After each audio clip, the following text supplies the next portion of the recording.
बारी की बहन मिनाल बारी को कहती है, अगर डैड राजी नहीं हो रहे तो मैं खुद तुम्हारा रिश्ता लेकर परीशे के घर जाऊंगी। मैं तुम्हें इस हालत में नहीं देख सकती। जिस पर बारी कहता है, नहीं मिनाल, ऐसा नहीं हो सकता। मैं डैड को मनाऊंगा और मैं उन्हें खुद परीशे के घर लेकर जाऊंगा। परीशा बहुत अच्छी लड़की है, वो एक शरीफ खानदान से ताल्लुक रखती है और मैं नहीं चाहता कि वो लोग ये समझें कि मैं अपने घर वालों की मर्जी के बगैर परीशे से शादी करना चाहता हूँ।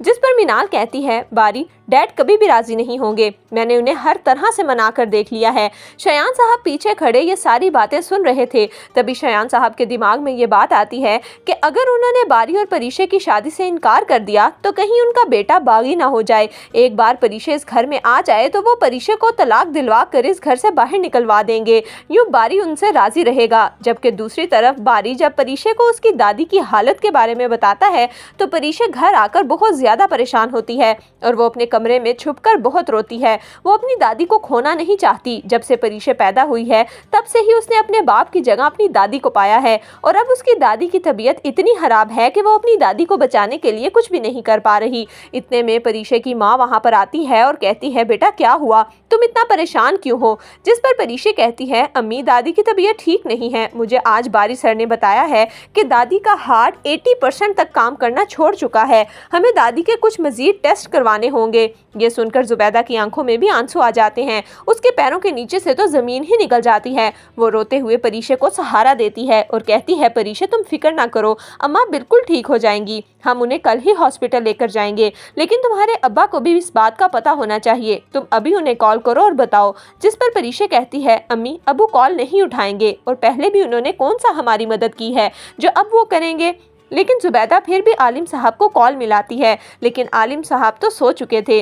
रुमैसा आलिम साहब का फ़ोन बजते देखती है और जुबैदा का नाम देखकर उसे बहुत गुस्सा आता है और वो फ़ोन उठाकर कहती है, जुबैदा तुमने कॉल क्यों की है? जिस पर जुबैदा कहती है, अम्मा जान की तबीयत ठीक नहीं है, कल हमने उन्हें हॉस्पिटल लेकर जाना है। आलिम साहब को कहो कि वो कल जल्दी आ जाएं। जिस पर रुमैसा कहती है, ठीक है, मैं उन्हें कह दूंगी। ये कहकर वो फ़ोन बंद कर देती है, लेकिन वो आलिम साहब को इस बारे में कुछ भी नहीं बताती। आलिम साहब जब सुबह उठकर अखबार पढ़ रहे थे कि तभी रुमैसा आलिम साहब को कहती है कि कल रात जुबैदा की कॉल आई थी। मैंने तो बहुत पूछा कि आखिर उसने क्या बात करनी है, लेकिन वो बार बार आपका ही पूछ रही थी।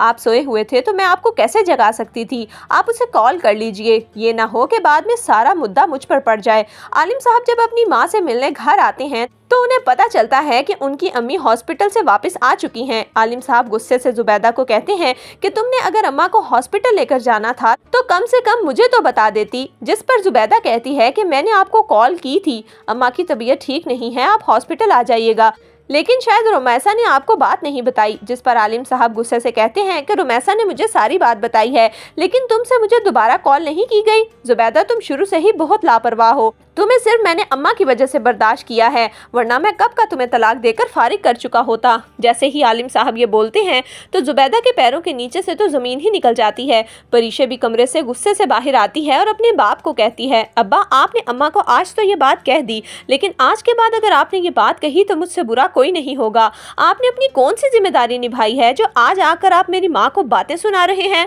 जिस पर आलिम साहब गुस्से से कहते हैं, देखा तुम्हारी तरबियत, तुम्हारी बेटियां अपने बाप के मुंह को आ रही हैं।